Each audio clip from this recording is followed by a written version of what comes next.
SIR হয়ে যাওয়ার পরে পুরো দেশ জুড়ে হতে চলেছে জনগণনা। হ্যাঁ বন্ধুরা, জনগণনা হবে এসআইআর ঠিক পরে 2026 সালে জনগণনা শুরু হয়ে যাবে পুরো দেশ জুড়ে।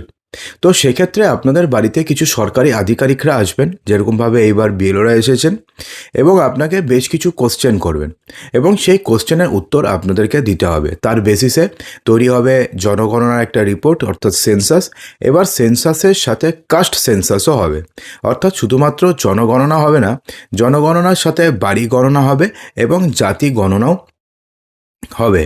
তো দেখুন, এক্ষেত্রে এই জনগণনা কিভাবে হবে, অর্থাৎ সেক্ষেত্রে বাড়িতে গিয়ে আপনাদের কাছে আধিকারিকেরা কী প্রশ্ন করবেন এবং এই জনগণনার সাথে এনআরসি অথবা সি এর কি কোনো সম্পর্ক রয়েছে, সেই প্রত্যেকটি প্রশ্নের উত্তর এই ভিডিওতে আপনারা পেয়ে যাবেন। সেজন্য ভিডিওটিকে সম্পূর্ণ অবশ্যই দেখতে থাকুন। দেখুন, জনগণনা নর্মালি 10 বছর অন্তর অন্তর হয়। শেষবার পুরো দেশ জুড়ে জনগণনা হয়েছিল 2011 সালে। তাহলে হিসাব মতন কি যে 2021 সালে জনগণনা হওয়ার কথা, কিন্তু 2021 সালে করোনা মহামারীর কারণে জনগণনা হয়নি। অর্থাৎ 10 বছর পরে যেখানে 2021 সালে হওয়ার কথা ছিল, সেক্ষেত্রে 2021 সালে জনগণনা হয়নি। এবং তারপরে বিভিন্ন কারণে 2022 সাল, 23 সাল, 24 সাল, 25 সালেও পসিবল হয়নি। এবং সর্বশেষ 2026 সালে এবার পুরো দেশ জুড়ে জনগণনা হতে চলেছে। তো এই জনগণনা টোটাল কয়টি স্টেপে হবে? এই জনগণনা টোটাল হবে হচ্ছে 2টো স্টেপে, অর্থাৎ 2 দফায় এই জনগণনা হবে পুরো দেশ জুড়ে। প্রথম দফা কী হবে? প্রথম দফা শুরু হবে হচ্ছে 2026 সালের এপ্রিল মাস থেকে এবং এটি চলবে হচ্ছে সেপ্টেম্বর মাস পর্যন্ত। অর্থাৎ ফার্স্ট দফা 2026 সালের এপ্রিল মাস থেকে শুরু হবে এবং সেপ্টেম্বর মাস পর্যন্ত চলবে। স্থান কোথায় হবে? দেশের সমস্ত কেন্দ্রশাসিত অঞ্চলে হবে এবং রাজ্যগুলিতে হবে। এবং এই ফেজতে না কী হবে, প্রথমে বাড়ি গণনা হবে, অর্থাৎ পুরো দেশ জুড়ে কতগুলো বাড়ি রয়েছে সেই বাড়ি গণনা হবে ফার্স্ট ফেজে 2026 সালের এপ্রিল থেকে 2026 সালের সেপ্টেম্বর মাস পর্যন্ত। এবং দ্বিতীয় পর্যায়ে হবে হচ্ছে নাগরিকদের জনগণনা। প্রথমে হবে হচ্ছে বাড়ি গণনা, তারপরে হবে হচ্ছে নাগরিকদের জনগণনা। সেটা হবে হচ্ছে 2027 সালের ফেব্রুয়ারি মাস থেকে শুরু হয়ে যাবে নাগরিকদের জনগণনা। এবং ব্যতিক্রম শুধুমাত্র থাকবে পাহাড়ি অঞ্চল, যেমন জম্মু এবং কাশ্মীর, হিমাচল প্রদেশ এবং লাদাখ। লাদাখ কী হয়, এই টাইমটাতে তুষারপাত থাকে, সে কারণে এই সময়টাতে এই রাজ্যগুলিতে অথবা কেন্দ্রশাসিত অঞ্চলে এই সময়টাতে হবে না জনগণনা। অর্থাৎ এই সমস্ত রাজ্য এবং কেন্দ্রশাসিত অঞ্চলের জন্য 2026 সালের সেপ্টেম্বর মানে যেই সময়কালে রাজ্যগুলিতে বাড়ি গণনা হবে, ঠিক সেই সময় এই সমস্ত রাজ্য এবং কেন্দ্রশাসিত অঞ্চলে জাতি গণনাও এবং সেই সঙ্গে জনগণনাও হয়ে যাবে। অর্থাৎ এই দুটো ফেজে পুরো দেশ জুড়ে জনগণনা হতে চলেছে। এবং এই প্রথমবার হবে হচ্ছে ডিজিটাল জনগণনা, অর্থাৎ 2027 সালে যে জনগণনা হতে চলেছে তা হবে সম্পূর্ণ ডিজিটালি। অর্থাৎ অর্থাৎ আপনি যদি চান তাহলে আপনি নিজের মোবাইলের মাধ্যমে অ্যাপ একটা নিয়ে আসবে কেন্দ্র সরকার, সেই অ্যাপের মাধ্যমে আপনি জনগণনাতে আপনি অংশগ্রহণ করতে পারবেন। এছাড়া যেই সমস্ত আধিকারিকরা বাড়িতে আসবেন সেই সমস্ত আধিকারিকদের কাছেও একটা অ্যাপ থাকবে। দেখুন, আপনাদের হয়তো মনে থাকবে যে এর আগে জনগণনা হতো, এত বড় খাতা নিয়ে আসতো, সেক্ষেত্রে আপনাদেরকে প্রশ্ন করতো যে আপনাদের বাড়িতে কতজন মেম্বার রয়েছে, কতজন বাচ্চা রয়েছে, কতজন বুড়ো মানুষ রয়েছে।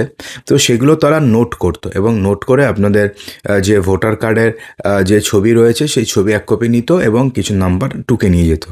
এটা ছিল হচ্ছে আগের প্রসেস।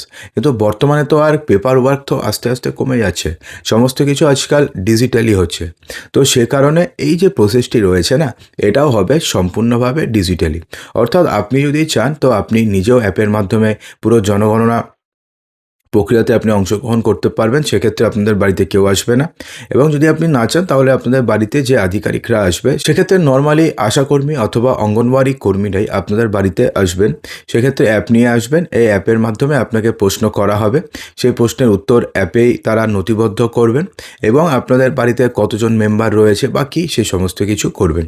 অর্থাৎ এই টোটাল প্রক্রিয়াটি এবার হতে চলেছে সম্পূর্ণভাবে ডিজিটালি হবে। এবং এবার কিন্তু প্রথমবার কী হবে না, জাতি গণনা গণনা হয়ে যাবে, অর্থাৎ জাতি গণনা হবে, যা প্রায় 100 বছর পরে এবার পুরো রাজ্য জুড়ে অনুষ্ঠিত হতে চলেছে।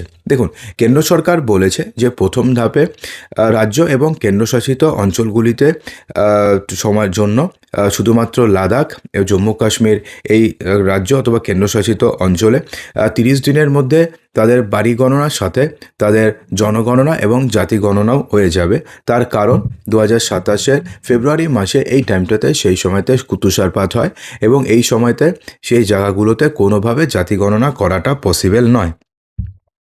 তো এখন প্রশ্নটি হচ্ছে আপনাদের কি কোশ্চেন করবে। দেখুন, ফার্স্ট যে আপনাদের কোশ্চেন করবে সেটা হচ্ছে, ধরুন আপনাদের বাড়িতে কতজন মেম্বার রয়েছেন, তার মধ্যে পুরুষ কতজন রয়েছেন, তার মধ্যে মহিলা কতজন রয়েছেন। তো সেক্ষেত্রে আপনাদের বাড়িতে বাচ্চা কতজন রয়েছেন, তাদের বয়স কত, আধার নম্বর এবং ভোটার নম্বর এগুলো তো আপনাদেরকে দিতেই হবে। তারপরে কি আসবে, আপনাদের বাড়িতে মোটর সাইকেল আছে কিনা, অথবা বাড়ির ছাদ কংক্রিটের তৈরি কিনা। যদি কোনো আধিকারিক আসেন আপনাদের বাড়িতে, তারা তো দেখবেন, দেখে তারা নিজেরাই সেখানে টিকমার্ক করে দেবেন আছে কি না, ইয়েস অর নোতে। এবং যদি আপনি নিজে করতে চান তাহলে আপনাকে নিজেই এখানে টিকমার্ক দিতে হবে। পানীয় জল এবং অন্যান্য ব্যবহারের যে জল রয়েছে সেই জল কোথার থেকে আসে। বোতল জাতীয় পানীয় জল বাড়িতে নিয়মিত থাকে নাকি সেটা আপনি মাঝে মধ্যে পান করেন, অর্থাৎ আপনি কি পুকুরের থেকে কিংবা নদীর থেকে জল এনে পান করেন, নাকি পানযোগ্য বা পানীয় বোতল জাতীয় পানীয় জল আপনারা বেশি ব্যবহার করেন। বাড়িতে সরাসরি জলের সরবরাহ আছে, যদি না থাকে তাহলে আপনাদের কত দূর ট্রাভেল করতে হয় জল আনতে। বিশেষত রাজস্থান বা এই সমস্ত খরা জায়গাতে অনেক দূরে ট্রাভেল করে জল আনতে হয়। তো এই সমস্ত জায়গার ক্ষেত্রে এটি প্রযোজ্য, যদিও পশ্চিমবঙ্গে খুব একটা এটা প্রযোজ্য নয়, শুধুমাত্র পুরুলিয়া ওই সাইডটাতে বাদে। বাড়িতে সাইকেল, স্কুটার আছে নাকি, বা কার থাকলে পরে বা গাড়ি থাকলে পরে কোন ধরনের গাড়ি রয়েছে। পরিবারে স্মার্টফোন ব্যবহারকারীর সংখ্যা কত এবং কতজন মানুষের কাছে স্মার্টফোন রয়েছে, এবং বাড়িতে মোট কতগুলো স্মার্টফোন রয়েছে। একান্নবর্তী পরিবার হলে কতজন দম্পতি এবং তাদের সন্তানেরা একই বাড়িতে রয়েছেন, অর্থাৎ বাড়ির টোটাল মেম্বার, পুরুষ কতজন রয়েছেন, মহিলা কতজন রয়েছেন, কতজন বাচ্চা রয়েছেন, বাচ্চারা কি খায়, বা বাচ্চাদের জন্য বাচ্চারা কোনো অপুষ্টিতে ভোগে না তো। এই সমস্ত প্রশ্ন কিন্তু এবার জানতে চাওয়া হবে এই জনগণনা পরিষেবাতে।